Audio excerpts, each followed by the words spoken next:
চলুন আজ একটু উচ্চমানের ধ্যানের জগৎ নিয়ে আলোচনা করি। বিজ্ঞানীদের এবং দার্শনিকদের ধ্যান।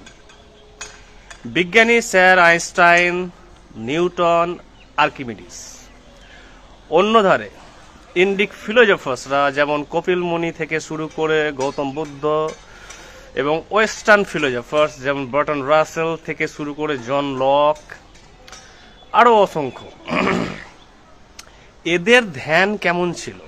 তো স্যার আইনস্টাইন বলছেন ওনার ধ্যান সম্বন্ধে যে আমি যখন চিন্তা করি কোনো কিছু নিয়ে যে আবিষ্কার করব, তখন কোনো কিছু আমি খুঁজে পাই না, অর্থাৎ আমি কোনো কিছু আবিষ্কার করতে পারি না।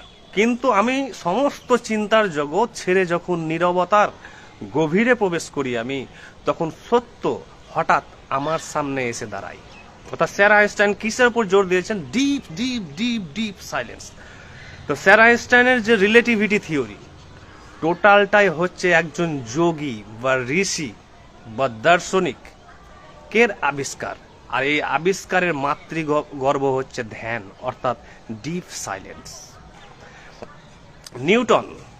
নিউটনের যে অ্যাপেল স্টোরিটা, তিনি কিন্তু যখন বসে অ্যাপেলটি দেখছিলেন, অ্যাপেলটি মিথিক্যাল হোক বা Real, what ever it is, তখন তিনি ছিলেন ডিপ সাইলেন্সে।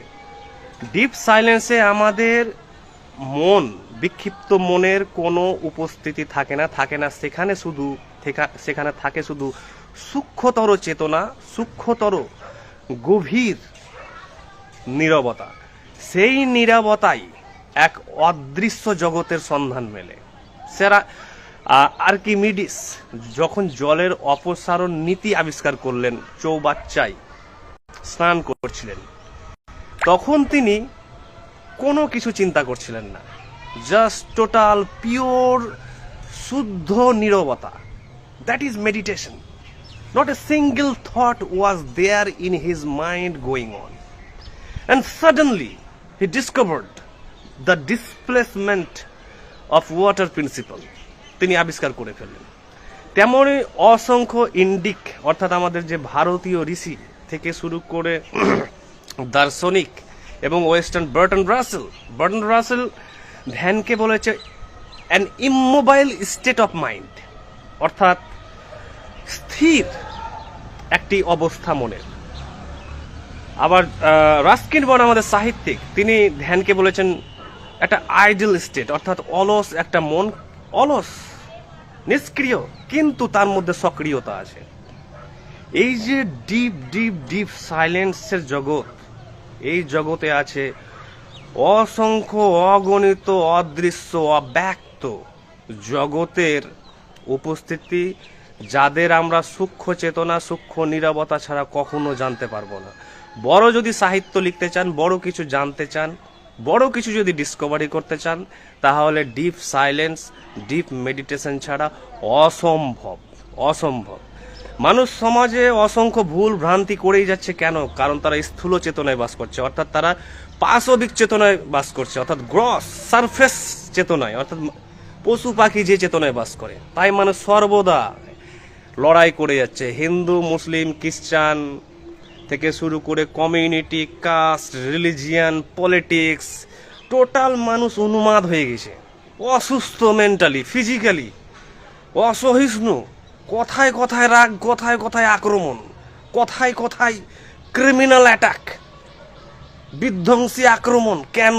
কারণ সব হচ্ছে পাশবিক জগতে বাস করছে, তাদের স্থূল চেতনায়, অর্থাৎ তাদের যে সূক্ষ্মতর চেতনা, যে সাটলার ডাইমেনশন অফ কনসাসনেস থেকে অনেক অনেক অনেক ছায়াপথ দূরে তারা বাস করছে বলে মানুষ সমাজে এখন পশুতে পরিণত হয়েছে। শিক্ষিত বলে কিছু হয় না। যার সূক্ষ্ম চেতনা, যার সূক্ষ্ম গভীর নীরবতা যে সন্ধান পায়নি, সে কখনো শিক্ষিত হতেই পারে না। তার কোনো শিক্ষা কাজে দিবে না। সে হবে লোভী, সে হবে বর্বর, নিষ্ঠুর, সে হবে অত্যাচারী, সে হবে ভীত, লোভী, স্বার্থপর, অহংকারে পরিপূর্ণ। কারা এরা? এরা হচ্ছে পাশবিক মানসিক তাই ফেঁসে আছে। এটি হচ্ছে ব্যাপার। তো মেডিটেশন যদি বুঝতে চান তাহলে নীরবতা হচ্ছে প্রথম ধাপ। নীরব থাকেন দিনের পর দিন, দিনের পর দিন, কারণ 100টি কথার মধ্যে 99টি কথাই হচ্ছে ফালতু, ননসেন্স, মিনিংলেস, পারপাসলেস। কথার কোনো প্রয়োজন নেই এমার্জেন্সি ছাড়া। আর যত ভিড় আছে এড়িয়ে যান। Thank you.